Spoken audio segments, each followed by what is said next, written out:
time now to tackle the headline. We're looking at the bargain pickups that could boost your team's forward line. Ralphie, give us a name. Well, I want to talk about Jake Stringer, but you say that he's too high profile, so I'll give you Nathan Kruger. So from Geelong, has gone to Collingwood. He played a really good little month of football there and then got concussed. And then, of course, Dan McStay came back and took his spot in that side.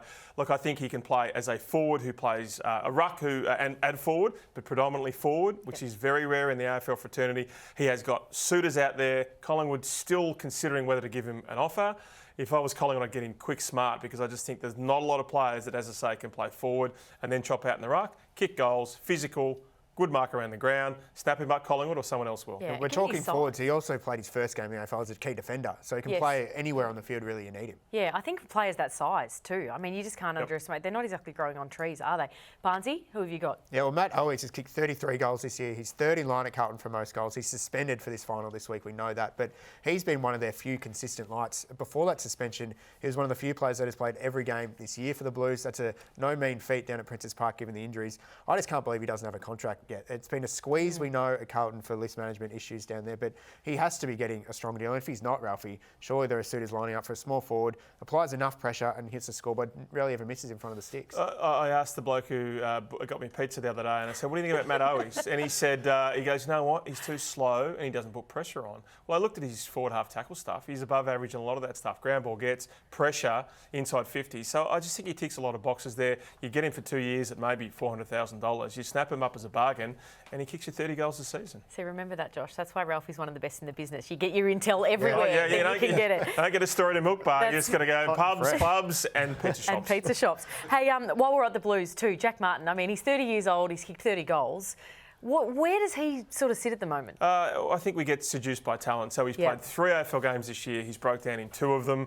I don't think that the offer will be forthcoming at Carlton, but there's clubs like Fremantle and West Coast. And you know what? If you're Fremantle, you get Shea Bolton there and you just tuck him away. He's your 43rd spot on a list. It may be that he never plays AFL again, but if you can get him for 6 or 8 or 10 games, when the whips are cracking next year, he could just win you a final. It's probably long odds, but I think that Jack Martin will be on an AFL list and it would make sense to get back home and play closer to family and friends. He's just so enticing, Jack Martin, isn't he? He does the good things. The final series last year... Sucks you in, doesn't he? The final series last year, he just had those moments where you thought, here we go. And he's hard, he kicks goals, he's silky, he's a triple threat. Yeah, he kicked 24 goals in 2017. That was the last time he played more than 16 games, though. He hasn't done it once at Carlton, played more than 15.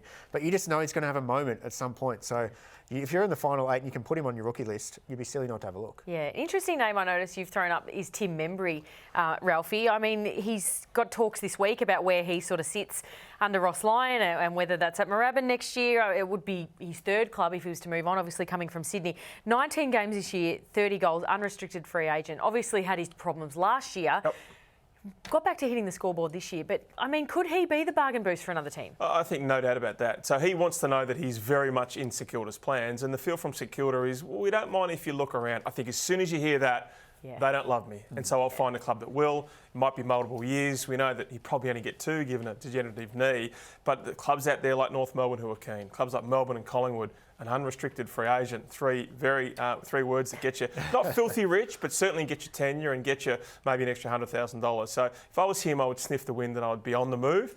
Even though for me, I still think he's got a really significant role at St Kilda with Cooper Sharman and of course with a returning Max King. Yeah, well, especially for King. I mean, obviously he's had his injury troubles too, but Tim's always seems to be that sort of reliable mainstay forward. As you say, he's still delivered you 30 goals and he can help, be that backup for Max King if he's not out there or help develop him. Jack Hayes is probably going to move on. And we're talking bargain basement sort of a buys here. I think he is that kind of player that you can fit in quite late in your season. He can make a big difference for you. We've seen Hawthorn's remodelled their forward line. They're playing finals this year. Collingwood got through with sort of a mix and match forward line. He's not that different to some of the guys that play in a premiership for Collingwood as a really mobile threat who can play multiple positions. So I think he's a really good fit for a lot of teams. Sam Day is sort of another name that springs to mind, isn't he, Ralphie? He's had so many horrific injuries, something like 500 days between games at one stage. And he just keeps coming back in and they just put him back in and he's just, you know what he is? He's reliable. He's not going to kick you 6 goals, but he will stand under a big heaving pack. Now, he hasn't officially been delisted. Callum Dick has reported at the Courier Mail that he will be. So you wait until then. Again, unrestricted free agent. I think he's one of the foundation draftees as well. And so, look, he's an insurance pick, but he's a player if you get 3 or 4 key injuries where you just know that you can rely upon him. You put him on your rookie list at 150 in match payments, I think it's a smart acquisition. What about Reece McInnes, just to see us out? Josh, he's sort of that mid-sized player that could be handy if you needed that sort of type, but so many teams have them, don't they? Yeah, well, I was at the AIA Centre during summer. All those sessions, we were looking for him or Ash Johnson to take the mantle from Dan McStay at full forward. Just never happened for Reece McInnes. He's one of those first-round draft picks from 2020 that Collingwood just haven't got going. They're missing Ollie Henry from that list now. Reece McInnes just hasn't really happened for him. He's an in-and-outer player. He can't really play out of the goal square. He's not dynamic enough. He played a bit of half-back at the end of the year. I'm not sure where he fits at the moment. He probably just hasn't shown enough to be a real target in the air or on the ground. Just the one last one for me is a restoration project. I think it's as exciting as anyone in the comp at his best, and that's Ash Johnson. Johnson. Yeah. We all know how great he can be. We all know he's got spectacular hands. We all know he's really pacey. For whatever reason, and I think some of his own issues there as well. He hasn't worked hard enough. He was, carried on like a pork chop in a final in the VFL last year. So someone just, give him a tap on the head, a rub on the back and say, we believe in you and we believe that you can lift. If it was me, I'd be trying to pluck Ash Johnson out of Collingwood. Yeah, 2022 in that final series as well, he was one of their focal targets and looked like he was going to lead them to a grand final. It just hasn't kicked on for him either. Maybe it is a St Kilda. If Tim Membry's not there, who knows? What I do know is that you guys will be all across it, of course, at superfooty.com.au and here on the Midweek Tackle. We'll see you at the footy.